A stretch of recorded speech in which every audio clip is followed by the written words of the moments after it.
경찰이 이 코인업의 대표를 사기 혐의로 체포하고 구속영장을 신청할 예정입니다. 추정 6분팀이 3편을 준비하는 동안 캐시강이 드디어 검거되었다는 기사를 봤습니다. 너무너무 다행이고요. 피해자들에겐 한 줄기 빛과 같은 소식이겠지만 돈을 돌려받기 전까지는 절대 안심해서는 안 되겠죠. 3월 11일 수서경찰서 앞에서 상생협동조합이 집회를 열었습니다. 그들은 CFO, 팀장 등등 코인업 안에서 모집책들이었던 분들인데 이분들이 이런 말을 합니다. 우리들도 피해자인데 왜 피해자 신분으로 수사하냐? 아니 슈발 CFO 팀장 이 새끼들도 캐시강이랑 같이 헤쳐먹었잖아요. 근데 집회 한 번 하고 피해자 코스프레하고 있어. 태세변환 거의 탈룰라급이죠. 추정 6분 2편을 보셨으면 아시겠지만 협동조합이랍시고 원래는 머시기가 대박이 터질 거라던가 4월 안에 원금을 회복할 수 있다라던가 말 같지도 않은 말로 피해자들 한 번 더 털어먹으려는 새끼들이니까 이 영상 보시는 피해자분들께서는 협동조합이 하는 개소리 절대 듣지 마시길 바랍니다. 본론으로 넘어가서 추정 6분팀이 직접 변호사님들을 만나 뵙고 피해자분들이 궁금해할 만한 질문들을 몇 가지 해보았습니다. 보시죠. 예, 안녕하세요. 저는 법률사무소 해내의 강성신 변호사, 주영글 변호사입니다. 네, 반갑습니다. 반갑습니다. 안녕하세요. 지금 현재 코인업이라는 회사에 캐시강이라는 사람이 좀 검거가 됐습니다. 네네. 대표가 검거된 이후에 피해 금액을 돌려받은 사례가 실제로 존재하는지가 좀 궁금하거든요. 네. 사실 제가 돌려받은 경험이 있습니다.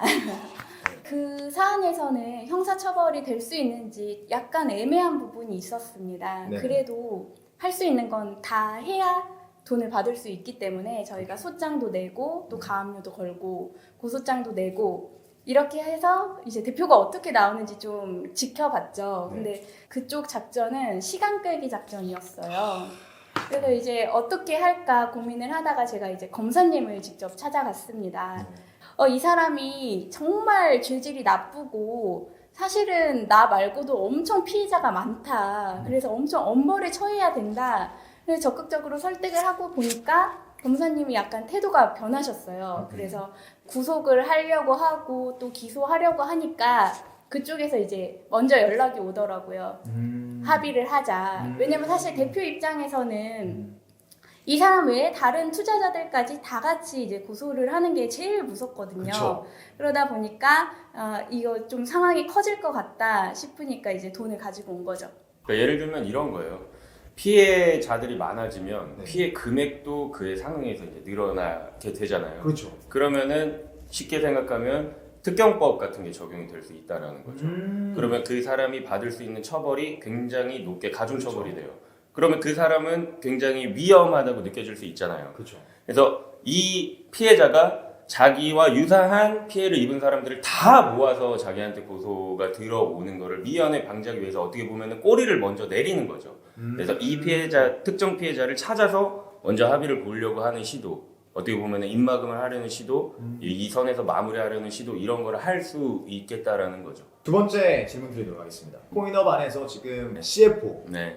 그 다음에 뭐 실장, 뭐 팀장 이런 식으로 이렇게 단계별로 직급이 나눠져 있는데 이 모집책들이 자신들의 법적 책임을 조금 회피를 하려고 뭐 조합, 뭐 협동조합 이런 거를 이제 만들었어요. 그분들이 마치 자신들도 피해자인 것처럼 지금도 시위를 하고 있고 이들을 처벌할 수 있는 법적 근거가 실제로 있는지가 조금 궁금하거든요.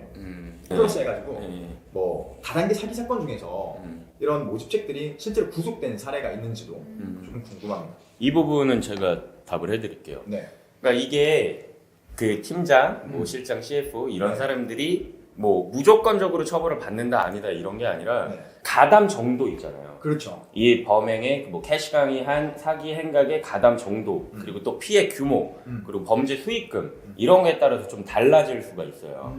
우리 형법에는 이제 공동정범이라는 개념이 있거든요. 네네. 그러니까 공동정범이 뭐냐면 이렇게 분업을 해서 범행을 저지르는 거예요. 그러니까 캐시강과 캐시강 밑에 CFO, CFO 밑에 팀장, 그 밑에 실장이 자기들끼리 이제 공모를 해가지고 이 사기 행각을 벌이겠다라고 해서 자기들끼리 분업을 한 거죠. 역할을 나눈 거예요. 여러 명이 공동의 범행 의사를 가지고 마치 이제 일심동체가 돼서 서로 다른 사람의 행위를 이용해가지고 직책을 이용해가지고 자기의 그 범행 의사를 실현시키는 걸 이제 공동정범이라고 하거든요. 그래서 이제 경우에 따라서는 그 사람들이 공동정범이 될 가능성도 있어 보여요. 예, 그래서 중간 모집책이 범행을 알았단 말이죠. 캐시강의 범행을 알았어요. 그리고 적극적으로 그 사기 행각에 자신의 역할을 통해서 가담을 했어요.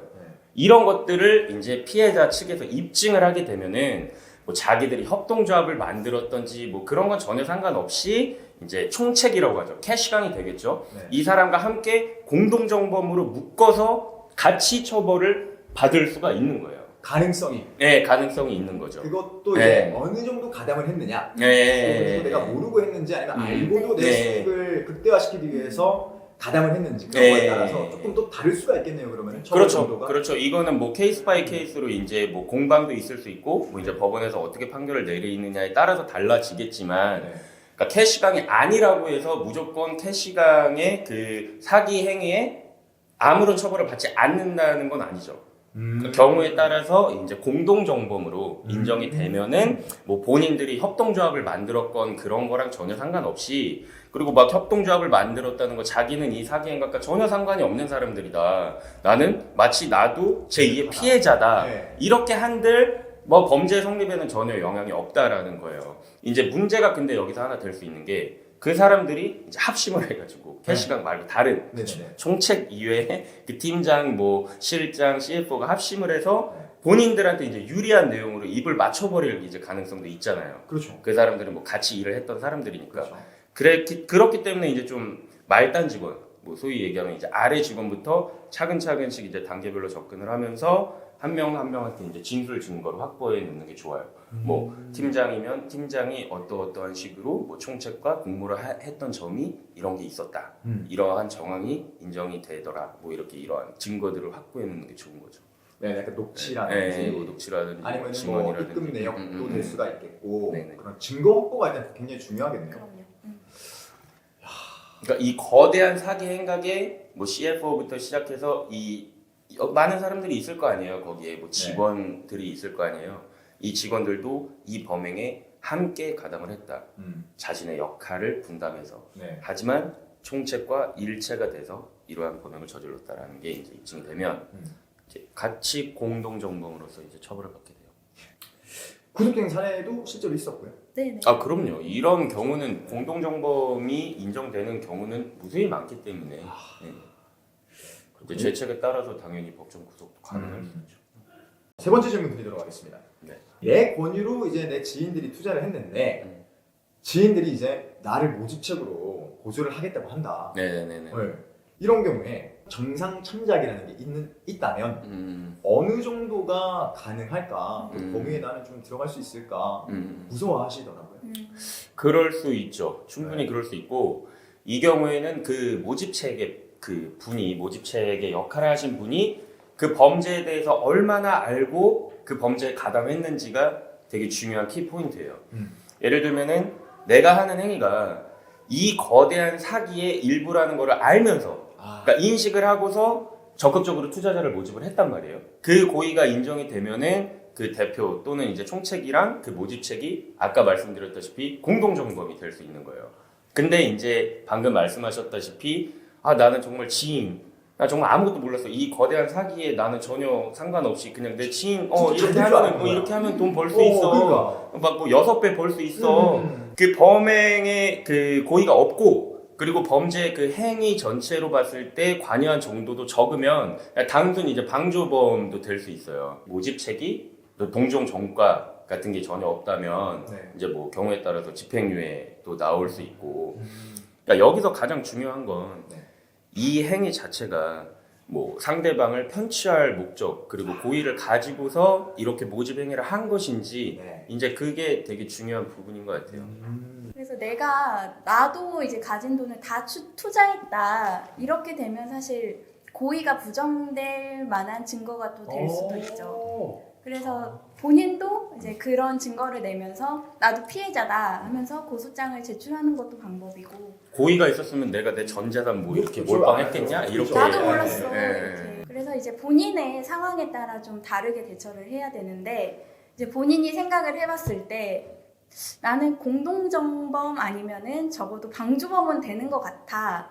이랬을 때는 사실 오히려 피해자한테 접근을 해서 적극적으로 도와주는 그런 자세를 취하는 게 오히려 잘 해결을 할 수 있는 방법이 있어요. 그리고 만약에 자기가 생각을 했을 때 나는 무죄인 것 같아 라고 하시는 경우에도 일반인들이 무죄라고 생각하는 거랑 맞아. 실제 처벌이 나오는 거랑은 달라요. 맞아요, 왜냐면은 맞아요. 그 고의라는 것도 내가 이게 사기라는 거를 확실히 알아야만 하는 게 아니라 이거 혹시 사기 아니야? 약간 네, 속으로 생각하면서도 그래도 뭐 내가 뭐 주도적으로 하는 거 아닌데 어쩔 수 없지 뭐. 난 모르겠다. 약간 이런 마음만 가져도 고의로 인정돼요. 미필적 그쵸. 고의라고 해서 고의가 인정이 돼요. 그렇죠. 그래서 이제 무죄가 진짜로 되는지는 변호사를 찾아가서 내가 이런 상황에 이런 행동을 했고 이런 증거들이 있다. 이거를 들고 가서 좀 상담을 받아보시는 게 아무래도 현명하겠죠. 사실 수익금이 좀 많은 편이에요. 모집책들도. 네. 중간에 보통은 알거든요. 근데 그쵸. 그냥 많이 버니까 이제 미필적 고의로 진행을 하는 경우가 많이 있는 것 같아요.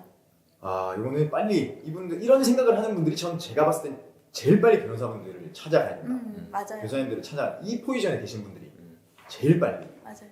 이분들은 진짜 애매해서 네. 이거는 법률 전문가 도움을 받지 않고서는 혼자 해결하기는 쉽지가 않고 사실 이미 고소가 들어온 이상 그때 수습하기에는 늦죠. 늦을 가능성이 높아서 네. 빠르게 움직이시는 게 좋아요. 그럼 바로 네 번째 질문 드리도록 하겠습니다. 피해자분들이 지금 굉장히 많습니다. 끙끙 앓고 계시는 분들도 많고 정말 많은데 피해자분들이 지금 당장 어떤 행동을 취하는 게 그나마 내가 투자한 돈을 좀 회복할 수 있는 가능성이 좀 클까요? 사실 여기서 핵심 포인트는 남들보다 먼저 빠르게 그쵸. 움직이시는 게 가장 중요하다고 할 수 있습니다. 피해자들이 원하는 건 사실은 돈이잖아요. 네. 근데 대표가 가지고 있는 돈은 한정적이고 또 투자자들이 너도 나도 이제 달려들어서 고소를 하면 대표 입장에서 감당이 안 되고 어차피 이거 내가 피해 변제 웬만큼 하지 않으면 어차피 실형이다 라는 생각 때문에 아예 안 하게 돼요. 자포자기 해버리죠. 네, 그냥 소위 만세 부르고 그냥 나 살다 나올래 이렇게 되는 거죠. 그러다 보니 먼저 좀 남들이 움직이기 전에 먼저 고소를 하는 게 중요하고요. 사실 증거 수집 면에서도 남들이 막 고소 들어가면 이제 다들 입을 닫아버리니까 그 전에 이제 유리한 증언도 좀 녹취를 많이 해두고 얘기를 많이 들어두시는 게 아무래도 이제 결론은 먼저 빠르게 움직이시는 게 좋고 그 다음에는 이제 변호사를 먼저 이제 상담을 받으시고 어떻게 조치를 취해야 될지 좀 충분히 얘기를 들어보신 후 움직이시는 게 체계적으로 움직일 수 있지 않을까 싶습니다. 네. 사실 뭐를 녹취해야 되는지도 대부분 잘 모르고 오세요. 그래서 그러니까요. 변호사분들이 이제 이런 식으로 좀 유도 질문을 해서 이런 거를 따야 된다. 이런 거를 저희가 이제 보통 알려드리는데 그런 게 되게 고소에서 핵심이 되기도 하거든요. 네. 같이 전략을 짜가는 그쵸. 전략이죠. 네. 가장 밑에 계신 분들이 어떻게든 회복을 해야 되니까 캐시강을 고소를 하는 게 좀 더 빠를까 아니면은 중간 모집책들을 고소를 하는 게 좀 더 빠를까요? 어떻게 생각해요? 나는 차라리 중간 모집책이 자기와 직접적인 어떤 커넥션들이 많았으니까 아무래도 좀 더 데이터가 많을 거 아니에요. 그 네. 중간 책이랑은 자기들이 연락을 많이 했을 테니까 네. 뭐 카톡 기록도 있을 것이며 그러니까요. 뭐 전화 통화 내역도 있을 것이며 뭐 입금 내역도 있을 계속 뭐 입금 주고받고 할 거 아니에요. 그렇죠. 나랑 가깝게. 말단은 그 뭐 고객들한테 돈 받아가지고 그쵸. 뭐 이쪽한테 싸줄 거고 그쵸. 이제 그런 의미에서 보면은 뭐 중간책을 상대로 하는 것도 괜찮을 것 같은데 변호사님 의견 어떠세요? 사실 상황에 따라 조금씩 다르기는 한데 증거를 모으는 측면에서는 말단부터 차근차근 진술을 듣는 게 좋아요. 근데 고소장을 제출하는 거는 어떻게 보면 나의 그 카드니까 일단 넣어두고 이제 약간 협박이 안 되는 선에서 접근을 하나씩 해서 녹취를 해두는 거죠. 그래서 알고 어느 정도 선까지 알고 가담을 했는지 이런 증거들을 조금씩 모아서 이제 돈 있는 사람까지는 고소장을 넣는 게 좋아요. 모집책도 사실은 수익금 엄청 많이 가져간 사람도 있어요. 그렇죠. 그런 경우에는 그 사람까지 넣어야 하는 거니까. 우리 변호사님 강성진 변호사님께서 네. 한마디 또 보태주신다면 참 뭐 4차 산업혁명이네 해서 뭐 세상이 빠르게 급변하고 있잖아요. 네. 근데 그거보다 참 더 빠르게 변하는 게 어떻게 보면 범죄 같아요. 맞아. 어쩜 이렇게 범죄자들의 머리가 좋고 참 세상을 빨리 캐치를 하는지 모르겠는데 저희도 어떻게 보면 젊은 변호사들이 모여서 이제 팀을 꾸려서 네. 이렇게 신종 범죄들의 그 팔로우업을 계속 하려고 노력을 하고 있어요. 네. 그렇기 때문에 그 기존의 어떤 범죄 유형만이 아닌 이러한 신종 범죄 많은 부분 저희가 연구하고 또 해결해 드리려고 노력을 하고 있으니까 좀 안타까운 좀 피해를 보신 분들이 많이 변호사를 찾으셔서 도움을 받으셨으면 좋겠어요. 네, 오늘 촬영 뭐 이렇게 기회 주셔서 감사하고요. 저는 법률사무소의 내 강성준 변호사 주영글 변호사였습니다. 감사합니다. 고맙습니다.